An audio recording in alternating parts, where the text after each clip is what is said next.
Andrea Moor, thank you for joining us. You're most welcome, Andrew. We probably have to start. I met you A long time ago. 7 or 8 years ago. I think I saw you at a NIDA audition. You were on the panel. Yeah, no, would actually be more like 13 years ago. You think it's that long? It is that long. I'm trying to stay. Yeah. No, and I saw you on the panel and I went, you know what would be a great tactic for getting into NIDA would be to find out who she is and get lessons off her. And I did track you down, and you were my first sort of proper acting coach. Well, I see it that way. So, and we keep bumping into each other again and again. But you're now here as the senior lecturer in acting at QUT, which is fast becoming one of the best drama schools in Australia. How's that been? How's the new position going? It's been fantastic. It's full on, as any person in this position will tell you. But it's been a very exciting time.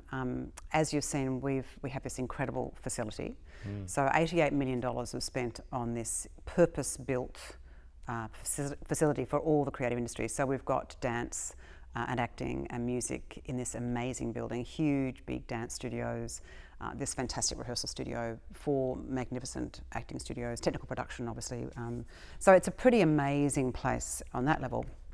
But the really exciting thing for me was when I arrived, basically I was told, great, let's just throw everything out and start again, you know, what do you want to do? And which was fantastic for me because I'd done my doctorate. I'm a very reluctant academic, but I'd done my doctorate looking at acting at the 4 main acting schools in Australia. So looking at QUT and NIDA and WAAPA and VCA, and looking at the efficacy of the methodologies taught there. So my whole thing was, are these schools teaching stuff that is going to help people get jobs? So I went and interviewed people in the industry, and I got so much insight from that. So from that, I think I felt very passionate about what I wanted to see a drama school do. So my main issue was that when graduates leave a drama school, they're most likely to get their first lot of work in television. And yet we all do so much theatre. And so the actors would keep saying, oh, you know, my first year I was just doing telly. And if they get a job in their first year, we all know the first year out's really hard. But there was that kind of, oh, I did a bit of television in the 3rd year and I did a bit in the 2nd year. How do I negotiate this? So I was really interested in how do we teach work for stage and for screen so that it's a seamless, you know, you can go into either without even thinking about it. So all the acting classes in first year are geared towards that, so that you know what territory you're in. We introduce the camera into acting classes even in first year. We do a lot of screen work, so that my hope is that when you graduate from QUT, you're very confident on stage, very confident in front of an audience, but you're also very, very confident in front of a camera. Do you think anything is lost in the focus being on theatre for that time, or do you think it only adds to it in that sense? Do you think, because obviously drama schools have a limited amount of time. And that's what everyone says, if only we had 4 years, we could do so much more. Well, that's the thing, isn't it? What do you teach? How do you make the most of those 3 years? And clearly, you know, every voice teacher and movement teacher will tell you it takes more than just a couple of years to get people really happening vocally.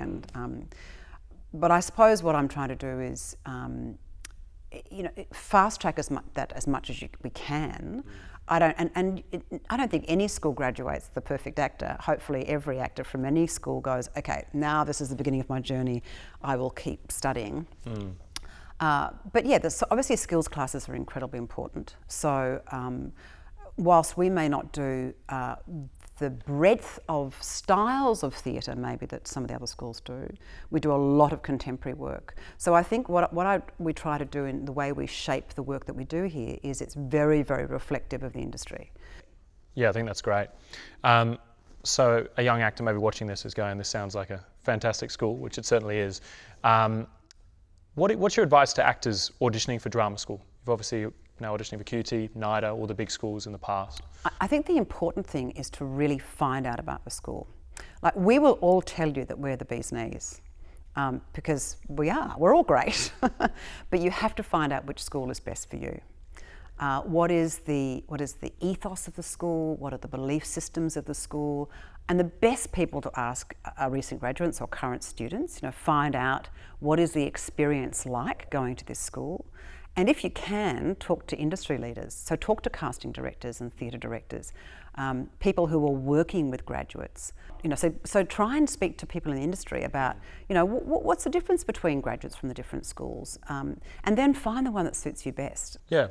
So do you think, if someone feels that, they're excited by the school and they do want to apply, in terms of practically coming into the room, picking monologues, is there any advice there or common mistakes maybe that you see? Yeah, sure. So I'm actually just in the process of rewriting the whole audition process thing, so that's in the process of changing. What we do is that we put up some suggestions, but we're very open to, we only ask for 2 audition pieces, and we're very open to people choosing those pieces. And I always get so excited when someone brings in a piece that I haven't heard before, or I certainly haven't heard in the audition round. It's not on the NIDA and MOPA VCA lists, because immediately that tells me that this person is really serious about being an actor. They read plays, they go to NT Live or whatever. They're seeing contemporary writing and they're excited by it. So that's always a great thing. Don't just do what's on everyone else's lists. Read the play. I mean, every drama school will say this. Read the play. Understand why your character is saying what they're saying. Really understand. That's very, very important. The main thing for us, I think, we don't audition the whole group in the same room. So we audition individually. And I think the thing is just to be yourself. I think our trademark is authenticity. That what I'm aiming for, and it's in the work that I've been teaching for years with practical aesthetics, which I introduced to Australia many years ago, which had a huge effect in television land, with directors loving it because it encouraged actors to stop acting. So it's about authenticity. So don't come in thinking that you've got to show them something other than just who you are. Show us. So it's about being authentic, and obviously the better prepared you are, the better the day is going to go. It's a very relaxed atmosphere. We do a group warm-up, but then we see people individually, and we like to get to know people, and we work the scene a little bit, so be really, really open to the scene being shifted into an area that may make no sense whatsoever in the context of the play, but we just want to see something else. So we will play around a little bit. Do you have any thoughts on, a lot of people in these interviews do talk about that idea of being yourself and being authentic, as that being something you can work on? Do you think that's something that comes with experience, or something that comes from taking risks? Or yeah, it's really hard, isn't it? Because on the day, we all know, and we've all been there, nerves are going through the roof. And sometimes when you're really nervous, you're kind of, overly excited, or you're, you push too hard or whatever. But it's about, I suppose, taking that time to have a bit of a breath before you come in, and just go, okay, I know what I'm doing. And if you're not prepared, it's hard to do that. So if you're really well prepared, it's much easier just to go, I trust that I know what I'm doing. And to just to be personable, and I think also this is advice that I think we all like to take on for when we're auditioning for jobs in the real world, is not to make it all about the job. It's the same thing with auditioning. It can't be the be all and end all. I'm just going to go in there and I'm going to do a great job, and then if I'm meant to go to this school, I'll get in. You're probably a bit prejudiced on this question now, running a drama school in a way, but how important do you think training is for actors? Oh, look, it's a really good question, because there are plenty of actors who've done incredibly well without any training. I mean, Noah Taylor, Ben Mendelsohn, a few. There are plenty more. So I think the important thing about a drama school is that it doesn't get in the way of someone's authenticity, or that special spark that is you, that is unique to you. You don't want a drama school to iron that out of you. If you come out of drama school sounding all very, well-rounded, and you've kind of lost your own voice, and then it's a problem, I think. So I think it's a fine line. I think skills are imperative. I think that in order to do theatre, you just have to understand language. and that's where training really, really helps. And just in terms of the film work we do here, it's just the number of hours, the practice and practice and practice of it, so that you feel really, really confident. So that is something that you just don't get in the real world, and really expert guidance about your work and how it's travelling, and that I think is really important. But I think there's always been an argument. If you're really, really talented and you land a job, do you then leave the industry to go and train yourself, or do you just keep trying to learn on the job? And there's an argument for both, I think. Yeah. How did you find those kind of few years out after drama school, and do you have advice for people? I'm sure you get text messages here and there going, I'm struggling, Andrea. Have you got any advice to those sort of recent grads or people who are feeling stuck? Yeah, well, I graduated from NIDA many, many, many years ago, and it was a very different time. There weren't as many graduates from the top schools, and it was a very, very, I think it's much, much harder now. And it seems that the common thing from all the schools is that first year is hell, that first year out. Some people are lucky and they land a fabulous job, but the majority of graduates have a really tough time in that first year. So I had a NIDA grad friend contact me a little while ago going, I said, just hang out, just hang in there, it will all change, and they've now landed a great job. So that first year is really tough. And it's great if you've got people, you've got your tribe who you can hook in with, or if you've got some mentors that you can hook in with, whether they're industry mentors or mentors from a school you went to, because sometimes just one conversation with someone can just stop you from going crazy.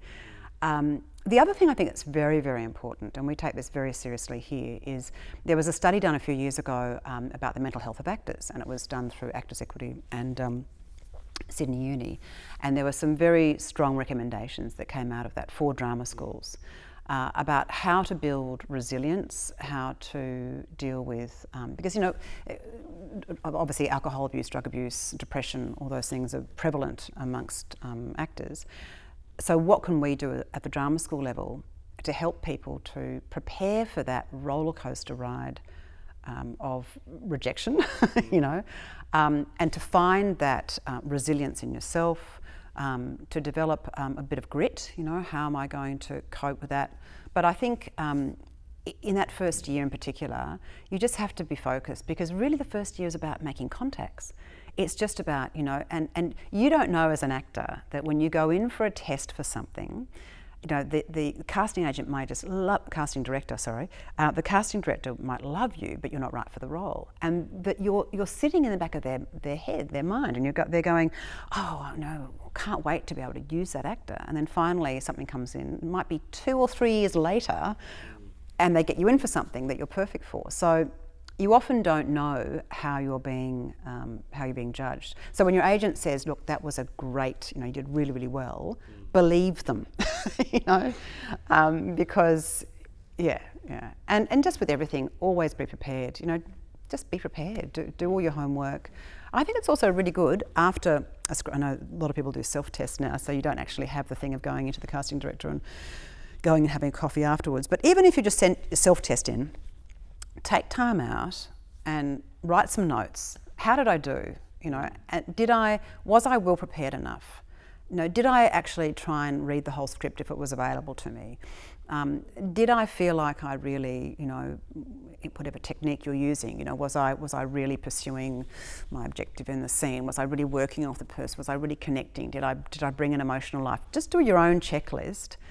And then if you think you've done really well, then you've done a great screen test, and then trust that the acting gods will do the rest. Yeah, we were just talking to Sam Strong, and I think he was talking about navigating a directing career, and I think you do have to kind of continue to trust yourself and get better at sort of analysing your own successes and failures, because otherwise you can certainly, if you rely too much on other people's feedback, it's going to be a tough ride. Totally. If you're just blowing in the wind, forget it. You've got to have your roots firmly in the ground and know what you want.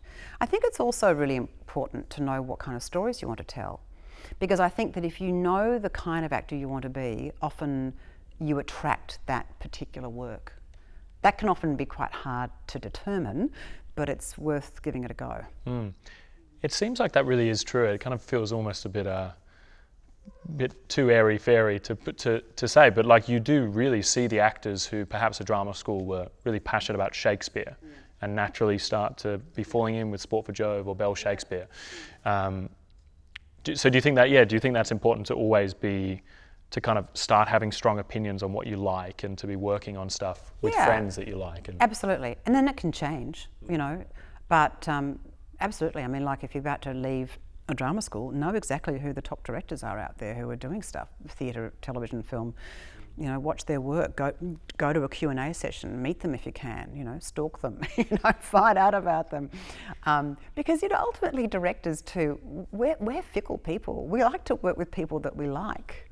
So if you meet someone and you get on really well, there's a little added bonus point there that, if you're really needy and desperate, forget it, but, How have you found, obviously you've had such a long, successful career that has... Because I'm really old, so yeah, it's been really long. It's been amazing to see, that how much, in sort of reading a bit more about you, how much you've kind of continued to work with the same people. And do you feel like a lot of those initial drama school friends, like how important have friendships and those kind of early connections been? Well, we were a really disparate year at NIDA. And Baz Luhrmann has never put me in one of his films. So Baz was in my year. We had the same birthday though. I haven't really worked, I think Tony Polly and I have done one thing together, Kath McClements and I, but really I haven't really worked much with the people I went to drama school with. Sure. And I've got a few of them are still very close friends. The reason why I've worked with some directors quite a bit is purely because, like, I worked at Sydney Theatre Company when I first graduated, and Richard Wherrett was the artistic director, and I kept getting gigs with Richard, which happens a lot. Directors like working with the same actors. When I moved to Brisbane, Michael Gow was the artistic director at QTC, and I'd worked with him. My first job out of NIDA was the first production of Away, and so I'd known Michael for years, and so I ended up doing a lot of stuff with him, which was fantastic. And then when Wesley arrived, I kind of moved into directing more. So it goes in cycles like that a little bit. But would you say, I guess the point I was getting at is that a lot of the work seems to have come out of, I guess, working relationships or I guess knowing people rather than perhaps that conventional route of auditioning and probably. And also I think I've had, like, my career's been quite varied. So I started out as an actor, and when I moved into directing I had some really strong mentors. Michael Gow was an incredible mentor, and Wesley Enoch was a fantastic mentor. So those sort of mentorship roles I think have played a really big part of my career. And also I'm the sort of person who I can't sit still. And so rather than, I got a lot of work when I first graduated from drama school, but then things started to ease off a bit. And rather than going and selling wine like everybody else was doing, I thought, well, what can I do that's going to keep me still feeling like I'm involved in acting? And then I started teaching. Then I went into the States and studied with the Atlantic Theatre Company. And the same when I moved to Brisbane. Pretty clear that you can't make a living out of being an actor living up here. What else can I do? And I thought, well, I'm going to keep teaching, but let's do a doctorate. Let's look at how I might one day end up, maybe running a program and that kind of stuff. So I've always wanted to change. Yeah. So I think it's important for actors not to let themselves be pigeonholed. When paying a mortgage, if anyone can afford a mortgage anymore, but when that becomes important too, and you need to actually earn a living more than just doing 1 or 2 shows a year, then it's okay to have more strings to your bow. And I think teaching's definitely made me a better actor. I mean, absolutely. And I would hate to be teaching and not acting as well. Getting into drama school is tough, any of these elite drama schools. If you don't get in, what do you recommend to students, in that year off, sort of to do to prepare for the next year? Well, I think what we all want to see is that someone has grown in that year. If you don't get into a drama school and you haven't really done much in that year, and when I say grown, it doesn't necessarily mean keeping on doing classes, but it might be that you've travelled. If you're very young, there's nothing like travelling to just to expand your mind and get some perspective of yourself in the world. So I would recommend have a really full year. Earn some money, go and travel, go to Europe, go to the States, maybe do some classes when you're over there, but certainly don't do nothing. And I guess what I would like to see with someone who was maybe close to getting in and didn't is that there's this spark, that they've got something else to offer. And reading, reading as many plays, seeing as many films, reading novels, just opening your mind. I mean, we try to do what we can to assist with the opening of the mind, but the more the potential student can do, the better, I think. Yeah, it's great. Well, it sounds like a really exciting things happening here, and I recommend everyone to check it out Great. and learn more. Thanks, Andrea. You're welcome.